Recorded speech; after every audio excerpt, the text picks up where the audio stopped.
अस्सलाम वालेकुम। कैसी है मेरी यूट्यूब फैमिली। उम्मीद करती हूँ आप सब लोग ठीक ठाक होंगे, खुश होंगे। और जो कोई मेरे बहन भाई परेशान हैं, बीमार हैं, अल्लाह से दुआ है अल्लाह पाक उनको सेहत और तंदुरुस्ती अता फरमाए, आमीन। आज की वीडियो स्टार्ट करते हैं और आज की वीडियो आप लोग क्लास में गौर से सुनिएगा, क्योंकि मैं आप लोगों के साथ कुरान पाक की बहुत खूबसूरत आयात शेयर करूंगी जो आप लोगों को बहुत हिम्मत और हौसला भी देंगी और आपके उलझे हुए सवालों का जवाब भी देंगी। क्योंकि देखें, ये तो हम सब जानते हैं कि हम अल्लाह पाक पर, गैब पर ईमान लेकर आए हैं। हमारी आंख अल्लाह पाक को देख नहीं सकती। तो इसी तरह से जब इंसान आमतौर पे तो उसे एहसास नहीं होता, लेकिन जब उस पर आजमाइश आती है, वो दर्द और तकलीफ में होता है, तो वो फौरन रब ताला के पास भागता है और दुआएं करता है, उसे मनाता है। अब जब इस प्रोसेस में आता है वो, तो फिर अल्लाह ताला उसका टेस्ट लेते हैं। बाज औकात कुछ भी नहीं हो रहा होता और यहां से इंसान के अंदर बेचैनी शुरू होती है और उसका दिल इतना तड़पता है कि वो कहता है कि रब जवाब क्यों नहीं दे रहा, वो दिखाई नहीं देता, वो नजर नहीं आता, मुझे कैसे पता लगे कि मेरी दुआ कबूल हो रही है कि नहीं हो रही। अल्लाह पाक मुझे सुन रहे हैं तो कैसे सुन रहे हैं। तो इसी से रिलेटेड मैं आज आप लोगों से आयत जो शेयर करूंगी वो आप लोगों को बहुत हौसला देगी।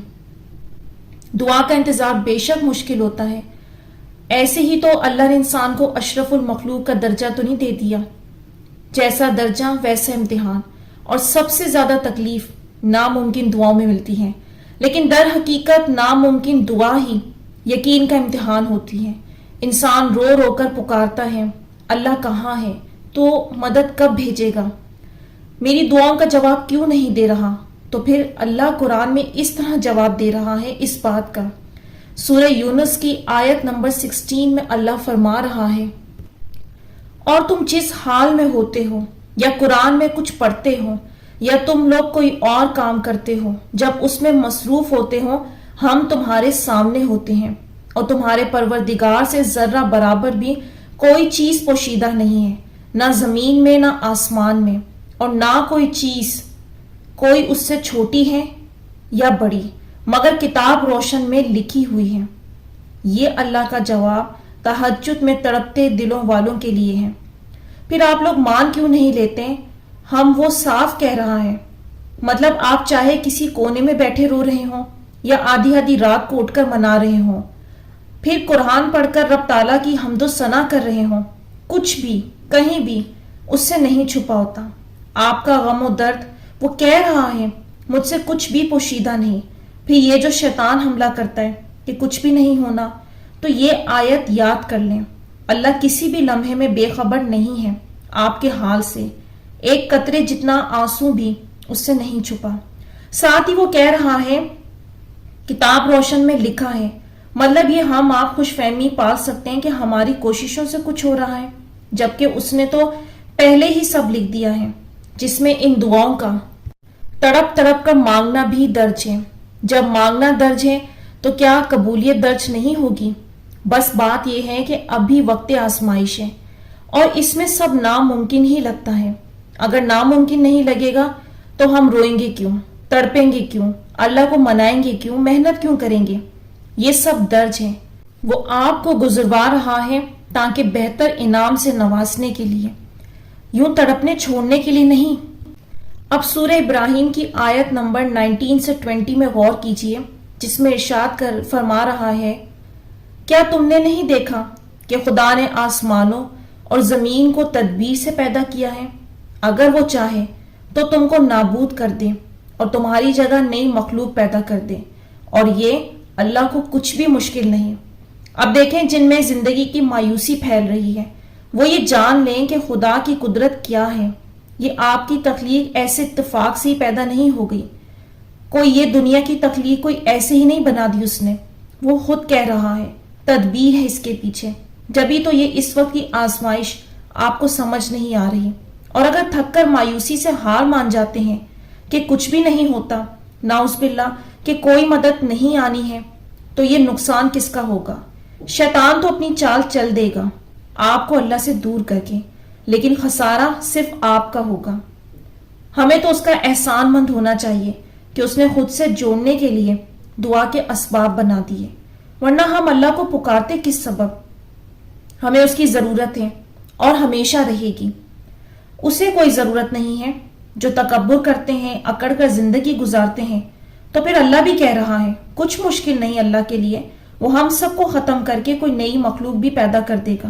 ہسٹری میں پڑھتے ہیں نا کتنی قومیں عذاب کا شکار ہو کر ختم ہو گئی اور آج ان کا نام و نشان تک نہیں ہے. میں سائنس پڑھاتی تھی تو اس میں کئی جانوروں کی نسلوں کے بارے میں پتا چلا کہ صدیاں گزر گئی ہیں انہیں ختم ہوئے اور آج ان کا نام و نشان نہیں. سائنسدان تحقیق کر کر کے ان کی شناخت دریافت کرنے کی کوشش کر رہے ہیں. کیا ہے پھر اختیار کسی چیز کا؟ زلزلہ آتا ہے، جھٹکے میں کروڑوں کے مکان بنگلے ملبہ بن جاتے ہیں اور جانیں انہی میں دفن ہو جاتی ہیں. پھر کہاں کی اکڑ، کہاں کے شکوے، کہاں کے گلے. یہ اللہ ہمیں دکھاتا ہے. نشانیاں بھی اس نے اس لیے چھوڑی ہیں تاکہ ہم عبرت لیں اور عاجزی کے ساتھ اس سے جڑ جائیں. رب کی دوستی میں فائدہ ہے. امتحان تو ہے لیکن انعام بھی تو وہی دیتا ہے نا. آسانیاں بھی تو وہی پیدا کرتا ہے. ان سب حقیقتوں کو جاننے کے باوجود اگر ہم اللہ سے مایوس ہو جائیں تو پھر اس سے بڑی دکھ کی بات اور کوئی ہے نہیں. زندگی کی اس بے بسی سے یہ سمجھ لینا چاہیے کہ اللہ کوئی ظلم نہیں کر رہا. وہ بس سمجھا رہا ہے کچے سہارے نہ اپناؤ، میری طرف آؤ، سب کچھ میرے قبضہ قدرت میں ہے، تم بس دھیان میری طرف رکھنا، میں سب آسان کر دوں گا. بس ذرا سا غور کریں کہ اللہ کتنی محبت سے اپنے بندے کی پکار سنتا ہے. وہ یہ نہیں دیکھتا کہ پکارنے والا کتنا نیک ہے، وہ تو بس چند آنسوؤں اور بندے کی بے بسی سے اتنا نواز دیتا ہے جتنا اس نے گمان بھی نہیں کیا ہوتا. اپنے بندے کی پکار کا منتظر وہ رب یہ نہیں بولتا کہ میں صرف اپنے نیک بندوں یا مسلمانوں سنتا ہوں اور انہی کو عطا کرتا ہوں. وہ تو رحمان ہے، ہر ذات پات رنگ نسل ہر چیز سے بالاتر ہو کر صرف پکار سنتا ہے. ایسے سورہ رحمان کی تھراپی کے آپ نے کتنے میریکل سنے ہوں گے کہ جس میں نان مسلمز نے بھی کیے اور ان کو ریزلٹس ملے. رحمان ہے نا وہ.